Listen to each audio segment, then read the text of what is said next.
Kepala BPJS Ketenagakerjaan Cabang Pekalongan, Widi Astri Apriliania, menjalani pemeriksaan oleh penyidik Komisi Pemberantasan Korupsi, KPK, Rabu, 17 Juni 2026. Usai diperiksa selama sekitar 3 jam, ia menjelaskan bahwa penyidik mendalami status kepesertaan perusahaan Raja Nusantara Berjaya, RNB, dalam program BPJS Ketenagakerjaan, termasuk kepatuhan perusahaan dalam memenuhi kewajiban terhadap pekerjanya.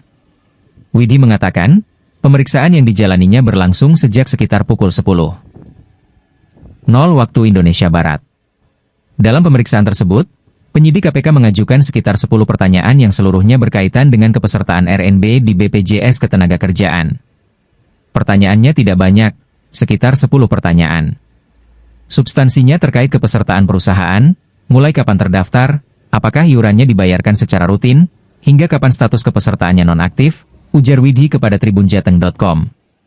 Menurutnya, RNB memiliki 19 nomor pendaftaran perusahaan, NPP, yang tercatat sebagai peserta BPJS Ketenagakerjaan.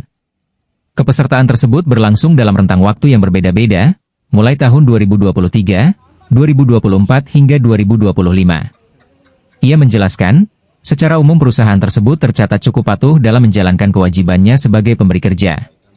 Dari sisi pelaporan maupun pembayaran iuran, RNB dinilai aktif dan tertib. Sampai saat ini perusahaan cukup patuh. Dari sisi pelaporan dan pembayaran iuran juga aktif serta tertib, katanya. Meski demikian, Widi mengakui terdapat tunggakan pada beberapa NPP. Namun, tunggakan tersebut terjadi karena proses penonaktifan kepesertaan dan tidak mencerminkan keseluruhan kondisi perusahaan. Ada beberapa tunggakan, tetapi itu karena proses nonaktif dan hanya terjadi pada sebagian NPP saja, jelasnya. Lebih lanjut, Widi menegaskan bahwa pertanyaan penyidik tidak menyentuh struktur organisasi maupun susunan direksi perusahaan. Menurutnya, BPJS Ketenagakerjaan memang tidak mewajibkan perusahaan peserta menyerahkan data struktur organisasi saat proses pendaftaran. Kami tidak meminta struktur organisasi perusahaan, sehingga tidak mengetahui susunan direksi maupun hubungan keluarga yang mungkin ada di dalam perusahaan tersebut, ungkapnya. Ia menambahkan, pemeriksaan yang dilakukan penyidik bersifat normatif dan bertujuan memastikan apakah perusahaan telah menjalankan kewajibannya terhadap tenaga kerja sesuai ketentuan yang berlaku. Intinya, penyidik ingin mengetahui apakah perusahaan melaksanakan kewajibannya sebagai pemberi kerja atau tidak. Fokusnya di situ, tegasnya. Widi juga mengungkapkan bahwa pemeriksaan tersebut merupakan kali pertama dirinya dipanggil untuk memberikan keterangan terkait RNB. Ia menyatakan, siap mendukung proses hukum yang sedang berlangsung dengan memberikan data dan informasi yang dibutuhkan penyidik. Terkait kepesertaan perusahaan Raja Berjaya Nusantara di RNB di BPJS Ketenagakerjaan.